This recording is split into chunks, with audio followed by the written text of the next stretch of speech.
This is a topic that I believe every psychologist, psychotherapist, psychiatrist, and mental health counselor should really listen to. It's not because I'm telling it, it's because of what it represents. Back in 2003, I was living and working in Florida, in the Pompano Beach area. Once or twice a week, I would go to a place called Spa Atlantis. It was a spa that was a day spa and also a residential spa for a few days or longer, that people came from all over the country to just bask in their services and the Florida weather. I had been there about 6 months, I guess, and I was doing many sessions of my intra-energetic alignment modality. It was a unique modality that I had been given to formulate numerous years earlier. It was one day a young man who did work at the spa came by and asked if he could talk with me, and I said, of course you can. And he says, I've been watching. He says, I see people coming in and going out and after their sessions with you, and it's like they look so different. And when I asked them what it was like, they said, oh, it was amazing, and they carry on. And he said, I was wondering if you would work with me. He says, I've got a few issues and I just need a little bit of help. And I said, of course I will. I'll call him John to protect his identity. So John and I spoke a little bit more and got an idea of who he might be. And I said, let me do something. I have a sort of a personality test that I do, that I share with people, and it's a really good way to break the ice, to open the knowledge of who someone is, because often they don't even know who they are. He says, no, that's fine. So I said, I will bring it to him the next day, which I did. I gave it to him, and I gave him very strict instructions. The instruction was, there's about 15 questions, and in each question there's about 10 to 12 sub-questions. I would like you to answer these intuitively. Don't go into your left brain mind to try and calculate, but just first answer that you look at, right, that's the one that you're going to tick. And check, go through them all, and then when you finish, bring it to me and we'll go from there. So a day or so later, he sees me and he has the papers in hand and brings them. It's like, okay. And I said, I will look at them, and we set up another meeting. And it was about one of his days off. I looked at it and I marked it, and I looked at it again and I'm like, very curious. So when I did get to meet with him and share about the test, I said, did you fill it out as I had asked? Well, yes. And I said, I don't believe you did, because I don't think this is who you are. The person that's being revealed in this test, I don't believe that's who you are. And he just looked at me. He was like, but, yes, it is. And I said, I'm going to give it to you again, and I want you to take the time and do it exactly as what I said. I want you to think, not even think about it, just read the question, and the first thing that jumps out at you, your intuition, your aha moment, whatever that feels like, mark that question, please. And then we'll look at it, and then we'll go from there. And he was he was embarrassed in a way, and he was very surprised. So a couple of days later, we arranged again, and he gave it to me. And I'm sitting there, and I'm marking it off and working it out. And I look up at him when I had finished, and I went, "This is much more who you are." And this breath of relief came out of him. And he said, how do you know? And I said, well, but just in understanding and seeing what I have in front of me, that other person that you completed was not you. Why did you do that? And then he started to tell me the story. He said his dad passed away when he was 12 years old. When I saw him, he was 28 years old. He said it was very difficult, and I have been in therapy since then, because I've been put on Ritalin and all of these other drugs during the time, because they don't think I'm right. He says, my older brother is perfect, and he was like my dad, and I always seem to not be able to do this and do that, and they always criticizing me, and I just looked and I went, so why the test? He said, I've been to so many therapists that I know what they want me to say, and so I know how to answer the questions. And I was so disappointed and so sad for this young man, because I already knew that.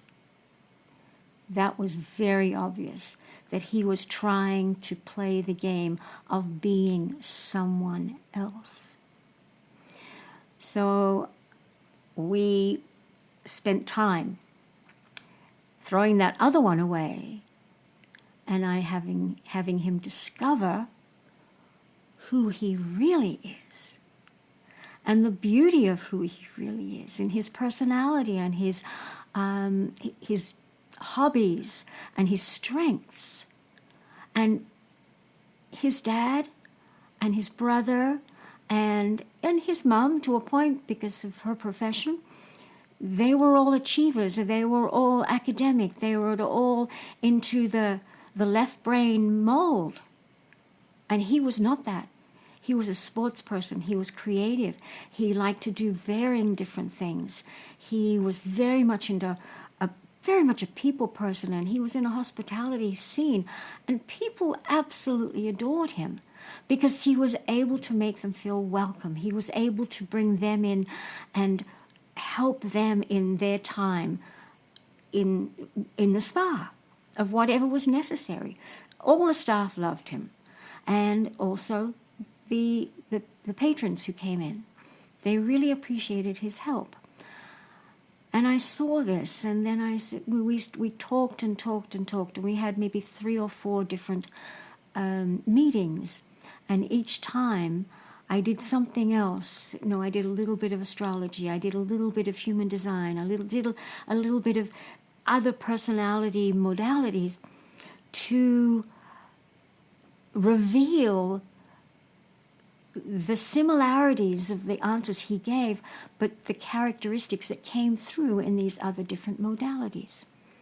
And all of these other modalities that I use were based on and framed out of ancient esoteric sciences that have been around for thousands of years, and they were particularly put into different modalities for particularly the 21st century of coming into a whole new type of psyche for the souls are coming in.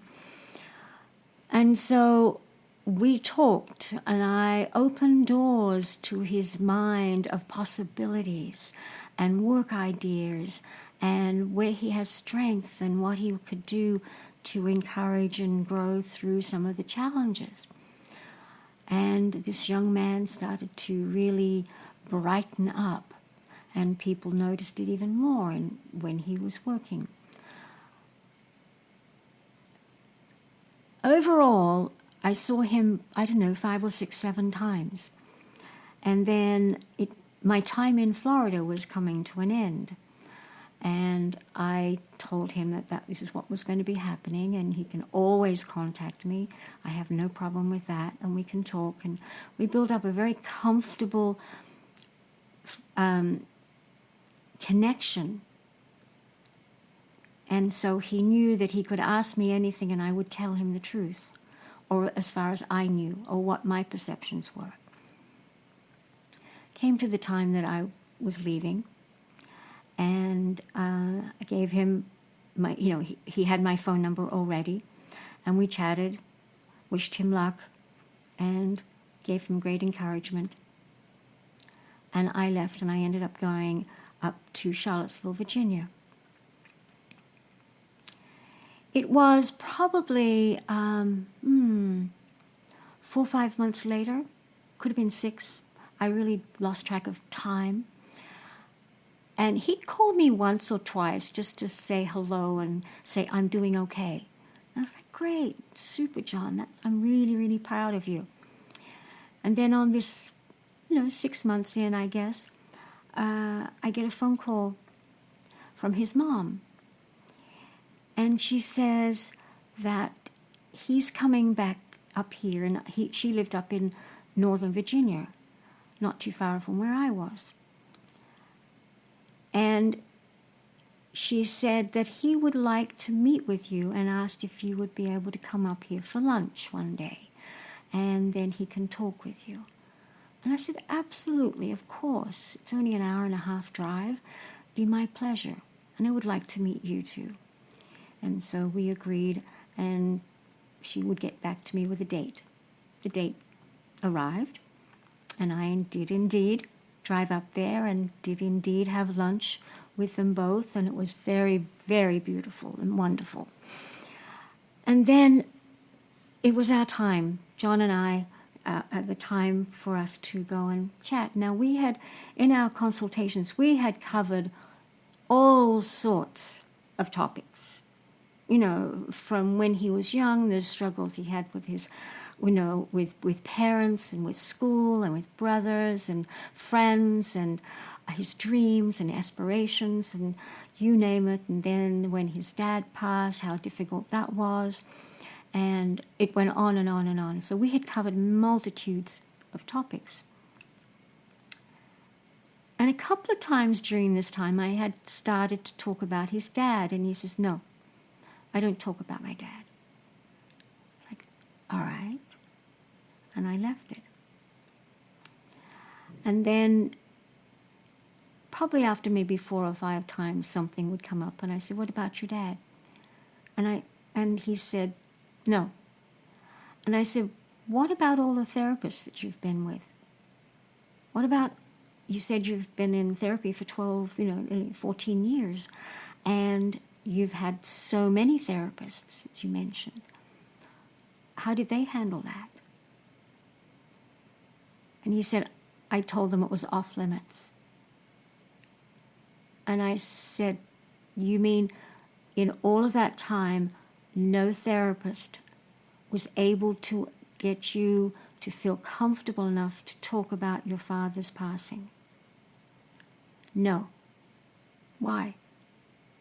No, they didn't do it. They were just interested in having me want to be the way they wanted me to be. And when the session was ended, we meet again. And that's what it was. I said, really? He says, yes. All right. I wasn't sure how much to believe of that, but I took it as his word. So when we get up in the garden, had a beautiful garden, up in the house, in Virginia, we sit in this little rounded circle of a garden, and he had a pair of sunglasses on in his hand. We sat there, and he looked at me and he said, I'm ready to talk about my dad. And I was so honored. And so he took a few minutes, took a few deep, deep breaths. He put on his sunglasses. And he